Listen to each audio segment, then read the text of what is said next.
What do you really think about money? Is it something you work for? Is it earned or is it inherited? Is it the root cause of all evil?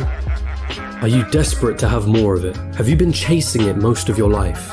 Truth is, most of what you think about money has been influenced by your upbringing and environment. If you were born into a family that didn't have much money growing up, then you're more inclined to believe that you too will not grow up to have much money. Or perhaps you went on the complete opposite end and decided to make as much money as you can so that you will never be in that position again. The fact that your school didn't teach you much about this subject doesn't help things. And because of this, most of you are going to have false beliefs about money that aren't going to help you on this journey. Now stick with me here, because we're going to have to change the way you've been seeing money your whole life.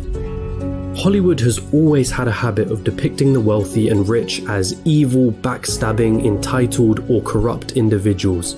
If you won't get me a squirrel, I'll get one myself. Question is, have you bought into that stereotype?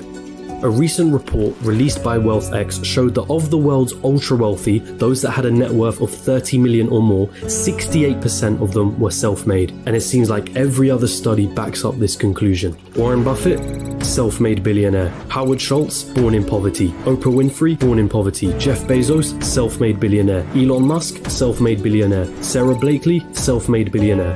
What is it that these people know that you don't? Truth is, your equation is all wrong. Here's the two-dimensional equation that you've been taught. Money equals salary earned from a job. Past a certain point, the prospect of getting a job becomes the sole purpose of your education. So what's wrong with that, you ask? I'm going to assume that if you're watching this, you want to make money, a lot of it, and in as short amount of time as possible. If that is your goal, then this equation for generating money will never get you there. We all have one precious resource, the most important resource of all, and once it's gone, there's no way of getting it back. That resource is time. In a standard job, the amount of money you earn is dependent on the amount of time you put into that job. If you earned $20 an hour and worked 40 hours a week, it would take you nearly 24 years to reach a total of $1 million.